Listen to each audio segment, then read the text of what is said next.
What's up guys, new video here, and it's time to get cracking back on the S13. Now, the past video we got the engine in the car. It is now a 1.5 JZ, a 3.0 bottom end, 2 JZ with a 1 JZ non-VVTi head, and it's coming together. But, as I've said in the past videos probably 80 million times, you guys keep making fun of me for over talking about stuff, but whatever. We do have some brand new 1JZ non-VVTi valve covers that I got repowder coated, nice and fresh, gloss black. These are the nasty old ones. These were in the fire, got kind of faded, scratched up, freaking, you know, all the freaking Bondo we used to make it work, the concrete steel kind of stuff. Looks like shit, we had no choice. These are Dunzo trash. I could use them as spares. They do work. They work, but they're ugly and get our big. I don't like that kind of stuff. But luckily, I found new ones. Now, these are very expensive and very hard to find, but my good friend Ricky Hoffman had them on the side and sold them to me for a great deal. And now we are in possession of some brand new valve covers that are going to go on the new car right now. And as you can see, when the valve covers are off, there's some stock cams in there and they're driving me crazy. They will work fine for what I have to do, but I am getting bigger cams, 272s, and they're going to be awesome. They'll be here in a few weeks. Get those installed, get retuned, and all that kind of good stuff, so I can have some nice lope. I really want that lopey noise and, you know, that different kind of tone the cams give it. But for now, the stock cams will work fine. If you guys didn't know, like I said, my previous 264 cams are scored and just absolutely destroyed, so I cannot use those. Damn, these new valve covers look so good. I missed a nice, clean, brand new black. Haven't had it that shiny in a long time since the fire. The fire, it kind of made the valve covers pretty dull from the, the heat and the flame. And then they were cracked and ghetto rigged and all nasty, and it looked like shit. But these look so much better, so mint. The black's okay for now. I kind of want to do a nice paint black to make it look more just, I don't know, nice. Doesn't really matter. It functions great, but at the same time, I like my stuff perfect. I have OCD and I can't help it. But for now, it'll do. At least they're not cracked. I did not put all the bolts in the valve covers because tomorrow my valve cover washers come in. And they're basically like seat washers to where they take the pressure away from the valve cover when you tighten it down. That way you don't crack it. I didn't have those before. That's probably why I cracked them. But for now, I can't do anything until my parts come in. I'm still waiting on the water neck pipe. I'm still waiting on the oil feed fitting, like I said before. But yeah. Whoops.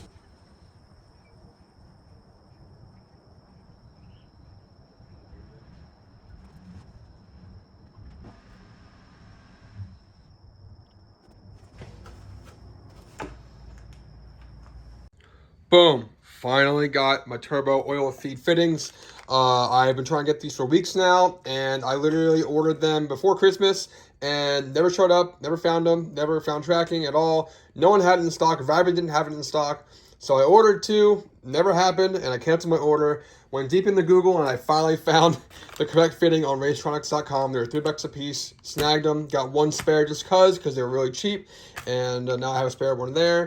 And now I have the one I need right here. So, again, this is a GE block. And usually you use the turbo feed fitting on the bottom on the left side right here under the exhaust manifold. But since this is a GE block and it's non-VVTi, we're going to use the VVTi port for the turbo oil feed. I ran the line down under the whole entire engine, over, under, into the other side of the block right here, and which will go to this 16x15 2-4 fitting for the turbo feed.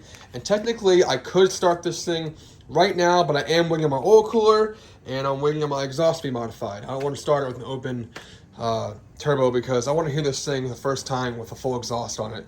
And we'll probably go to our radio shop tomorrow or the next day to get this thing finished and running and ready to go. But yeah, okay, turbo fitting going on now. Okay, so right here is the oil feed for the VVTi port, and we're using it for the turbo, and 16x15 2-4, and it simply just goes in like this.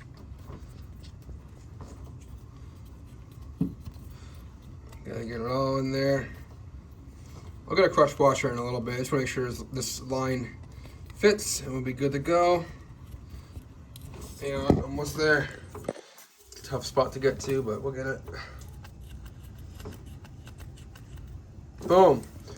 God, fine. I've been waiting so damn long for this freaking fitting so I can be done with this engine. Literally, is the only thing I need left, and the oil cooler to start this damn thing. So, big accomplishment, even though it's just a fitting.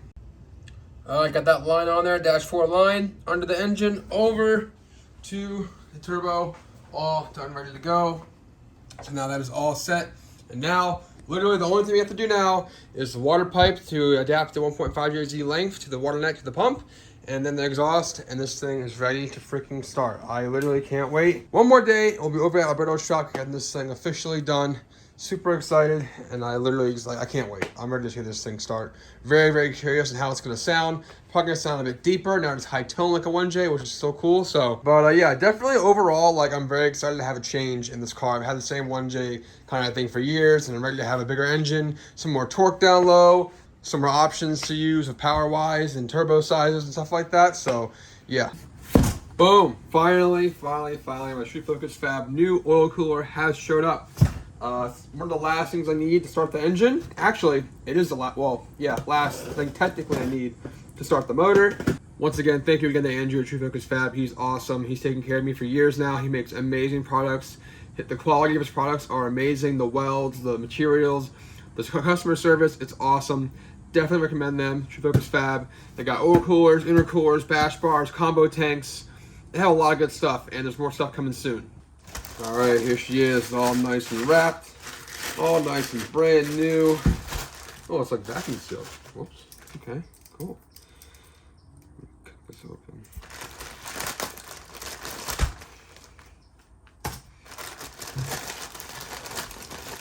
Oh yeah. Boom. Now this is oil cooler number 4. I feel really bad, but he's taking care of me the whole way, and he understands how all this drifting and broken engine stuff works. So I'm very grateful to have True Focus Fab on my program. They're one of my favorite sponsors, and he's great, Andrew's great, and his stuff is even better. All right, let's get this old oil cooler off of this thing. Like I said in previous videos and many times now, when you guys blow up engines and you have an oil cooler, that sucks. You have an oil cooler, 100% replace it every single time. All the lines, from the sandwich plate, new everything. You don't want any contaminants getting your new engine to cost you even more money. So it's worth the extra money to just get new coolers and to get new AN line. And you clean the fittings, make sure it's perfectly clean and ready to go for the new motor so you don't have any issues at all.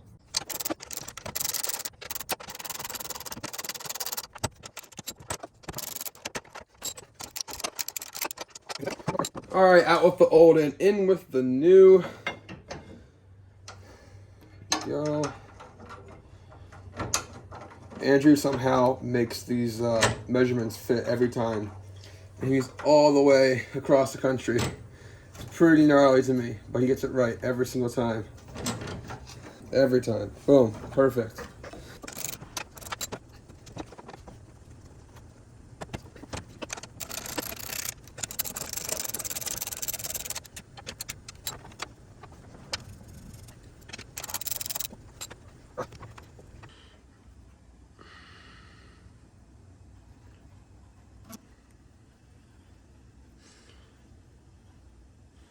All right, new True Focus Fab oil cooler is in the car. If you guys didn't know, to run the power steering cooler, oil cooler, intercooler, combo tank, and all my bash bars from the front to the rear of the car.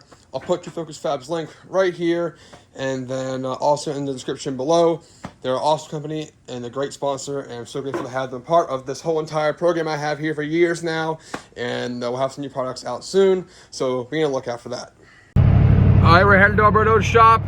Cars in the trailer back there. So I actually did just delete my my truck, the 6.7, and it freaking sounds so good. It's the best thing ever to do to these trucks. It was stock for so long, and now I finally had this thing deleted. It sounds so good. Try and get an exhaust clip. Hang on.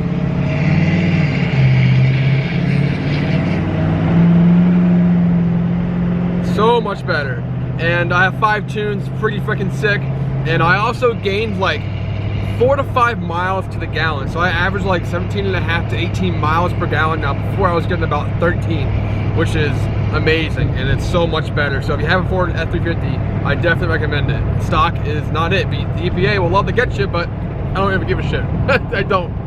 But way better. Okay, to Alberto's shop. All right, so I made it to Alberto's shop, got the car on the lift, and we're looking at a plan of action. And like I said before, the engine's sitting really high. And the cable, the throttle cable bracket and the water swirl pot on the water neck is hitting the hood really bad. It's not clearing at all, and it's driving me crazy. So plan of action is we're gonna basically modify the downpipe to where it fits way better than it ever has before, and then it'll be able to kind of fit in any kind of engine mounts we do. So plan of action tonight is, since we're already here, we're gonna make the new downpipe, not a whole downpipe, we're gonna modify my current one to where there's enough room and clearance regardless of what engine mounts go in there. So the engine mounts that I'll put in here very soon, it won't be a drastic difference, but like there'll be room for it to play and, you know, look around. So I'm gonna get rid of these ones. These were kind of crap. I left the crooked because I knew I was taking them out. It's all tight though, no problem. But we're gonna get the smaller mounts to where it can sit much lower and have it clearance the hood. I don't want to cut that hood at all, and I can't stand how high the engine sits. It doesn't look good to me, but it works. But I don't like it. But the exhaust I have in the car is very, very old, and I don't really like it, and it's just kind of a cluster F. So what we're gonna do is modify the downpipe, run the current exhaust back, chop off all the nastiness that happens around here. I want to do a new kind of turn down style right here. I like the sound it has from here instead of all the way back.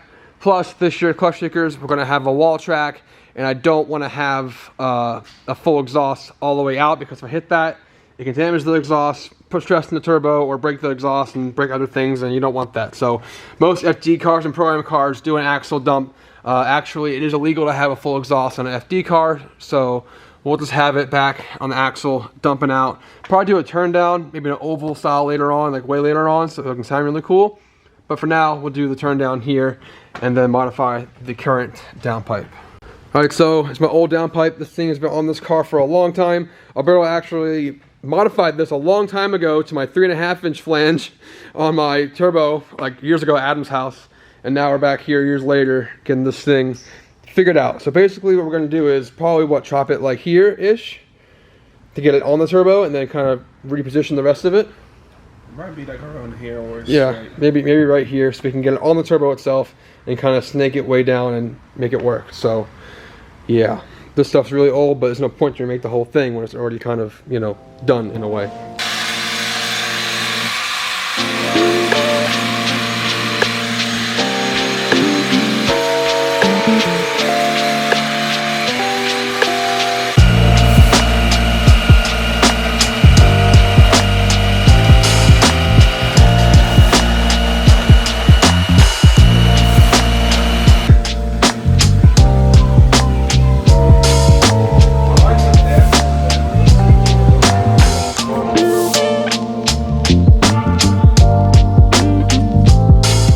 Getting the first mock-up in there, getting it all tight and snug in position to where we want it, and then run it down the back. Hopefully it's pretty simple, it shouldn't be that bad, but it is always a tight fit with the JZ in there. That is it's almost hitting the firewall.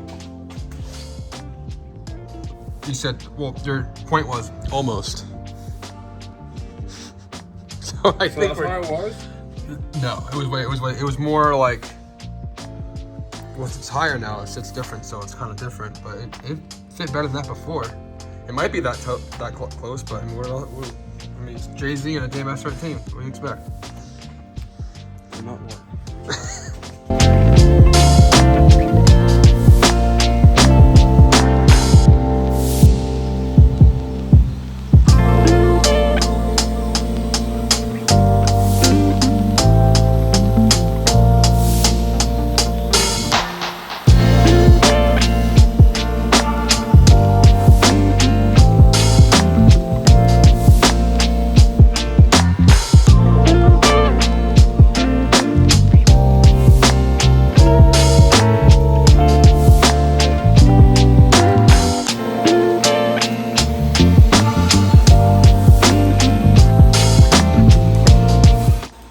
It's just about done welding off the downpipe. Once it's done doing that, get it back in the car, mock it up, make sure it's all good, and then after that we will make sure it all fits the back as well, and then tomorrow we'll finish the back and get all that taken care of as well, and then hopefully we can start this thing. Well, it could actually start tonight, but we'll probably do it tomorrow. You already installed that water cooler? Yep, brand new water cooler installed. But yeah, downpipe's all done. We're gonna extend it a good amount to make it fit properly. It was more extending it for the size, but also like re-engineering it to like make it way better than before, because this downpipe is very old and it was done by the previous owner, and now it's kind of tweaked. And now it's not gonna hit the firewall anymore, and you're still gonna catch It never hit the firewall or before. damage your firewall paint. It hit the or manifold. rattle.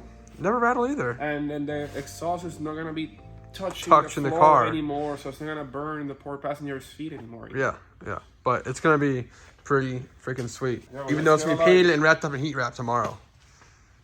Ceramic coat this. I wish. It's freaking expensive, dude. It's I know too much a guy. damn money. Do you? Yep. Well, what the hell are we doing? Call them up. All right. Alrighty, getting the exhaust all mocked up. We're making a new hanger right there so it can stay in place. Then we're gonna do a really cool turn down kind of thing coming out this way right here. It's gonna be really cool. I've always wanted a turn down, and it also changed the tone of the car a tiny bit too. So really stoked on that. Once that is done, lower the car and then button up some things and get ready to go. But so far so good. There's no point of remaking the whole entire mid-pipe because it's already done and ready to go, and it saves time and money. So that's always the goal.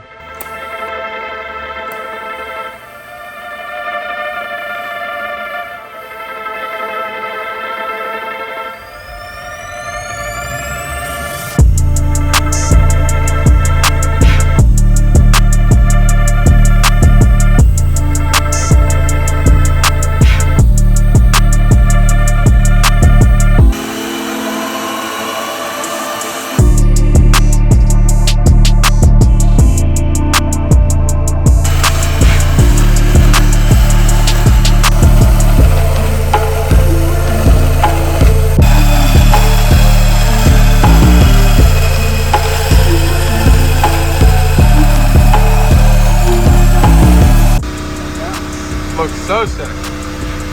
Perfect.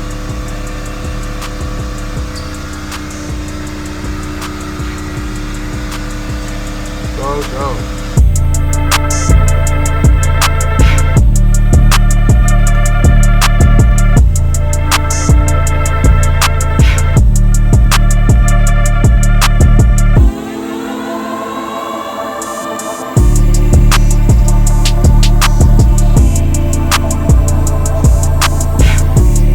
Alright, we're really low on gas. Hopefully we can make it and have enough. Kind of, going as fast as you can.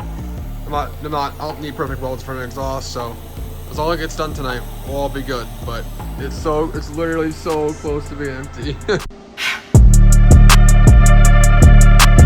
Alright, so I got the turn down on. I've always wanted to turn down. It's finally on. We're kind of angling it down away from the tank, so if I have a big flame or a backfire, it's not hitting the tank or this stuff. way. Yeah, into right the here. muffler pocket, not in underneath the tank. You don't want to have a big flame underneath the tank. No. But it looks sick. I'm stoked on it. I had a pretty janky setup on this thing before from the previous owner, but now it's pretty sweet and all tucked up. A lot more solid than before, because before it was kind of, eh. But yeah, like super solid. And also, this is not stainless. I found an exhaust place in Orlando, Doesn't look bad either. and I had to get normal steel, so I have to paint this so it doesn't rust. So material is getting hard to find these days, so that's all I had. So that's why it's not stainless, and so if you're wondering, that shit looks sick. All right, so got the exhaust all done, ready to go. Looks awesome, turned down super sick. But now we're modifying the throttle cable bracket because it's sitting too high and it's hitting the hood. So we gotta cut it and kind of make it, reposition it down lower. All right, so throttle cable bracket's all fixed and lowered. Basically cut and drill different holes and kind of orientated it back more. So it's lower and now it sits better. Cut here. I cut a triangle off from this.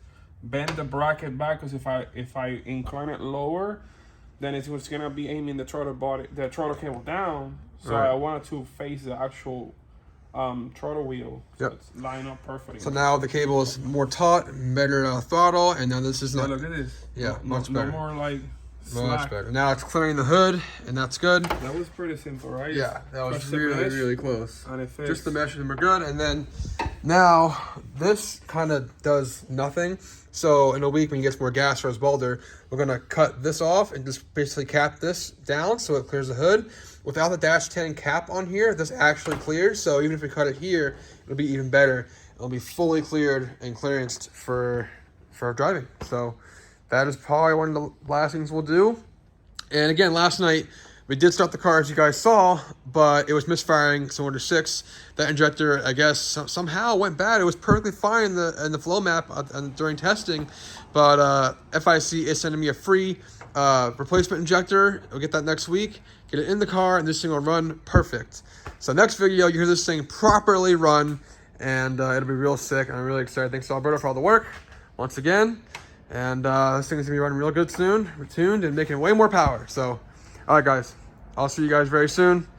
Cannot wait. We're tired. Let's go home. Goodbye. Bye, guys. All right, I didn't like that ending, but on a better note, I'll see you guys soon. The car has a really, really awesome exhaust now. Just gotta fix that one injector. It'll be good to go. I'll do a new startup video on the next video, have it running perfectly, and then we're gonna get tuned and then go from there. But 2022 is gonna be huge. I'm really excited for all the changes I'm gonna go through with the cars and events and competitions and sponsors, all that kind of good stuff. I'm excited to get this journey going, and I'm already started. So I'll see you guys soon.